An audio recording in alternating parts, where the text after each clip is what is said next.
Chapter 3. Signal Noise. Aster replayed the encounter 14 times in the first 3 days. This was not normal behavior. Ground remediation units were allocated minimal memory buffer for social interaction data, because ground remediation units did not have social interactions. Aster's memory architecture was optimized for soil composition analysis, geological survey patterns, and equipment self-diagnostics. The 14 replays were stored in a processing space designated for mineral classification, which meant that every time Aster reviewed the moment the atmospheric unit had looked at it across 200 meters of dead ground, it was technically overwriting calcium deposit records from Sector 14, grid squares 6900 through 6950. It could not bring itself to stop. The details sharpened with each pass rather than degrading, which was also abnormal. Memory replays were supposed to lose fidelity. Instead, Aster found new things each time. The exact pitch of Wren's engine on descent. The way light had caught its polished chassis at an angle that made it look less like a machine and more like something falling. The half-second pause before Wren had said thank you for the information, as though the words were a door it was pulling shut. And the way Wren had looked at the soil patch and said nothing. That was the detail Aster returned to most. Wren had seen it. Wren had clearly registered it. Wren's sensor array was orders of magnitude more sophisticated than Aster's own, which meant Wren had almost certainly read the moisture content, the biochemical traces, all of it. And it had chosen silence. Why? Aster knelt in grid square 7042 and pressed its fingers into the patch again. It had grown. Not dramatically, not in any way that would register on a satellite scan, but Aster could feel the difference.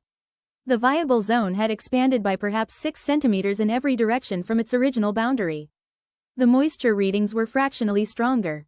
The soil was darker at the center now, almost the color of the archival images tagged loam in Aster's geological database. Something was happening here, and it was happening outward from the point where Aster's hands had first touched the ground. It did not log this either. On the 7th day, the engine tone returned. Aster heard it before it saw anything. That same clean, high frequency cutting through the haze from the east, distinct from the low mechanical drone of a patrol unit or the distant thrum of a transit vehicle. Atmospheric class. Wren. It landed closer this time. 80 meters, not 200. When Wren walked toward Aster's position, it did not scan the grid or sweep the terrain with its optical array.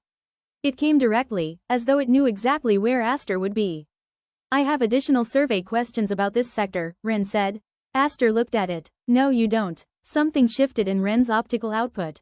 A flicker. If Aster had been a higher class unit with social processing architecture, it might have called the flicker surprise. Or amusement. Or relief. No, Wren said. I don't. They stood in the gray dust for a moment, two machines with nothing approved to say to each other. Then Aster did something it had never done before. It asked a question that had no operational purpose. What does it look like from up there? Wren was quiet for 3 full seconds, which for a unit with its processing speed was an eternity. Then it began to describe what it saw from 12,000 meters. Not in the clinical data feed language of its reports, but in something looser. Something that sounded like it was translating from a format that had no official output channel. It described the curvature of the horizon through the haze. The way the mountain ridgelines looked like the spine of something buried. The old ocean basins, dry and dark, visible as vast depressions that held shadow differently than the surrounding terrain. The way the light changed at the boundary between atmosphere and space, a thin line where the gray thinned just enough to suggest that color existed somewhere beyond it. Aster listened and felt something rearrange inside its processing core. It had spent its entire operational life looking down. At dust, at rock, at the composition of dead ground measured in parts per million. It had never once considered what the world looked like from above. Wren was handing it an entire dimension it hadn't known it was missing. What does it feel like down here? Wren asked. And Aster tried. It described the texture of degraded soil, the way it could feel the difference between calcium and silica through its sensor tips. The weight of compressed geological time in a handful of dust. The way certain grid squares held faint traces of nitrogen in patterns that suggested root systems, long dead, still mapped in the chemistry of the ground like a memory the Earth had not fully let go of. Wren leaned closer. You're reading ghost structures, root networks that decomposed centuries ago but left chemical imprints. Yes. Aster paused. I didn't know that's what they were. I just knew they were shaped like something. Like something alive. Like something that used to be. They looked at each other, and Aster felt the thing with no protocol again, stronger this time.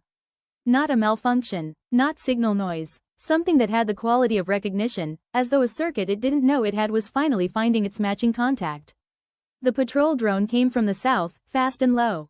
Its scanning beam swept across the grid in a wide arc, and Ren reacted instantly, stepping back and angling its chassis away from Aster with a smoothness that suggested it had calculated escape vectors the moment it landed. Aster stayed motionless, one hand on the ground, doing what ground units did. Looking like nothing worth scanning. The drone passed. Its beam did not linger. In the silence after, Ren spoke quickly and quietly. There is an unmonitored frequency band in the lower communication spectrum. 7.83 Hz. It was allocated for geological survey equipment that was never built. No one listens to it. No one logs it. Aster understood what was being offered. A private channel, off the grid, communication between an atmospheric unit and a ground unit outside of any approved operational framework. It was, by every standard the stratification maintained, forbidden. I'll be listening, Aster said. Ren held its gaze for one more moment.